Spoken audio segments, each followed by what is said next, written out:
আমাদের পোয়া 12 জানিয়ে রাখি অনুষ্ঠানে কথা বলবো এই বিষয়ে। বিএনপি চেয়ারপারসন বেগম খালেদা জিয়া অসুস্থ, তারেক রহমান দেশে ফিরছেন না বলা যায়, এখন পর্যন্ত সেটি ধারণা করা হচ্ছে। আওয়ামী লীগের রাজনীতি নেই, দলটির সভাপতি শেখ হাসিনা বিদেশে, তার বিরুদ্ধে দ্রুত দণ্ড দিয়ে দেশে ফেরা আগে থেকে অনিশ্চিত ও জটিল করে রাখা হচ্ছে। এ অবস্থায় বড় দুটি দল আওয়ামী লীগ ও বিএনপির শীর্ষ নেতারা দেশে নেই, হিসাব তো একেবারেই পাক্কা।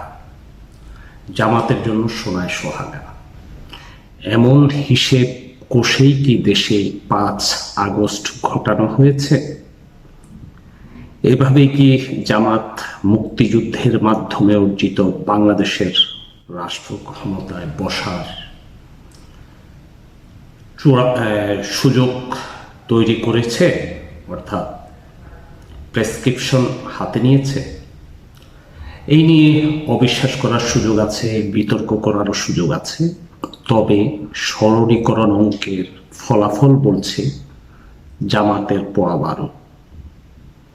খালেদা জিয়ার অবর্তমানে বিএনপির শীর্ষ নেতা তারেক রহমান দেশে না থাকলে বিএনপির দশা কি হতে পারে সেটি একবার ভাবুন তো। নিশ্চয়ই অকল্পনীয় ব্যাপার হবে। এখনই নিয়ন্ত্রণহীন বিএনপির রাজনীতি আরো হুমকির মুখে পড়ে যাবে, এই নিয়ে কোনো সন্দেহ নেই। বিএনপি ভালো থাকবে কোনোভাবেই বিশ্বাস করার সুযোগ নেই। বিএনপির বিপথে যাওয়া কেউ ঠেকাতে পারবে না। এই অবস্থায় শীর্ষ নেতৃত্বহীন বিএনপি তখন ভোটের দাবি থেকে মনে হচ্ছে সরে আসতে হবে। অমুক তমুক দাবিও আর করা হয়ে উঠবে না। এসব বাদ দিয়ে তাদেরকে অস্তিত্ব রক্ষার লড়াইতে সামিল হতে হবে। কারণ ক্ষমতায় না এসেও বিএনপি এখন বাংলাদেশে সবচেয়ে বেশি বিতর্কিত দল। জামাত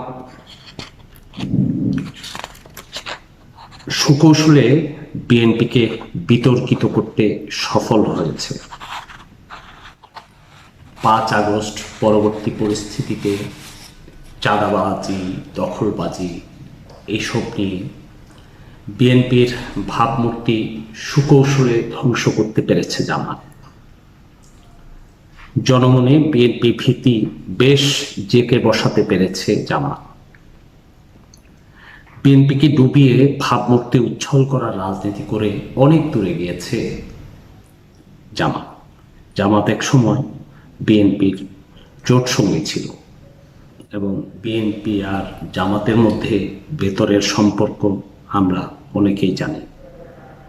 তবুও 5 আগস্ট পরবর্তী পরিস্থিতিতে বিএনপিকে প্রায় বলা যায় নাকানি চুবানি খাইয়েছে জামাত। আওয়ামী লীগকে তো আগেই সরিয়ে দিতে সক্ষম হয়েছে জামাত বিএনপিকে সঙ্গে নিয়ে। এখন বিএনপিকে সরাতে রাজনীতি নিয়ে ব্যস্ত হয়েছে জামাত। খালেদা জিয়ার অসুস্থতা ঘিরে বিএনপির শীর্ষ নেতা তারেক রহমানের দেশে ফেরা আটকিয়ে বিএনপি সরানোর রাজনীতি অনেক কাছাকাছি যেতে সক্ষম হয়েছে। বিভিন্ন গুরুত্বপূর্ণ ব্যক্তিবর্গ সুনিশ্চিত করেই বলেন তারেক রহমানের দেশে ফেরা আটকাতে জামাত ও জামাতের দেশি বিদেশি মিত্র নিয়ামক শক্তি হিসেবে কাজ করেছে। শেষ পর্যন্ত তারেক রহমানের দেশে ফেরা পুরোপুরি আটকিয়ে দিতে সক্ষম হলে বিএনপিকে দুর্বল করে তোলার রাজনীতিতে শতভাগ সফল হয়ে যাবে জামাত। এটি বিভিন্ন মহলের দাবি। ভোটের আগে তারেক রহমানের অনুপস্থিতিতে বিএনপিকে দ্বিধা বিভক্ত করার পরিকল্পনাও নিয়ে রেখেছে এক সময়ের জোট সঙ্গী বিএনপির জোট সঙ্গী জামাত।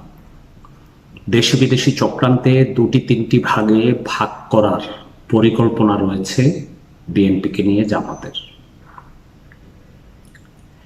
এটি সফল হলে জামাতের ক্ষমতার রাজনীতিতে আর কোনো বড় বাধাই থাকবে না। পশ্চিমা শক্তি আমেরিকাকে আগেই ভাগে নিয়ে রেখেছে জামাত। আমেরিকাও চায় জামাতের নেতৃত্বে বাংলাদেশে সরকার প্রতিষ্ঠিত হলে দেশটির মিশন দ্রুত সফল করে তুলতে পারবে আমেরিকা। সরকার প্রতিষ্ঠার 1-2 বছরের মধ্যে বাংলাদেশে পুরো নিয়ন্ত্রণ প্রতিষ্ঠা করতে সক্ষম হবে পশ্চিমা এই শক্তি। কারণ বাংলাদেশে তখনই ডানপন্থী রাজনীতির চারণভূমি হবে। জঙ্গি উত্থান আরো ব্যাপক আকার ধারণ করবে। এমনিতেই জঙ্গি উত্থান নিয়ে দেশি বিদেশি এক ধরনের আলোচনা সমালোচনা রয়েছে। দেশি শক্তিগুলো যেমন বলছে বাংলাদেশে জঙ্গি উত্থানের কথা, বিদেশিরাও বলছে। এই জঙ্গি ইস্যুকে পুঁজি করে আমেরিকা বাংলাদেশে ঢুকবে।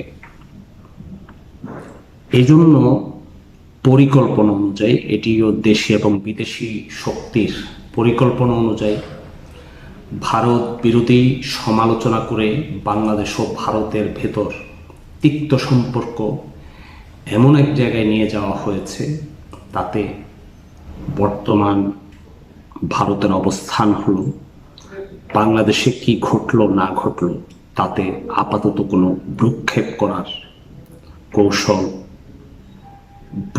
না করার কৌশল নিয়েছে প্রতিবেশী দেশটি। বাংলাদেশ নিয়ে আমেরিকা মিশনে ভারত দেয়াল সৃষ্টি করতে আগ্রহ কমিয়ে দিয়েছে। ফলে অবারিত সুযোগ জামাতের হাতে চলে এসেছে। আজ এ পর্যন্তই। কথা হবে অন্য কোনো প্রসঙ্গে, অন্য কোনো আলোচনায়। সে পর্যন্ত আপনারা ভালো থাকবেন। সবাইকে ধন্যবাদ।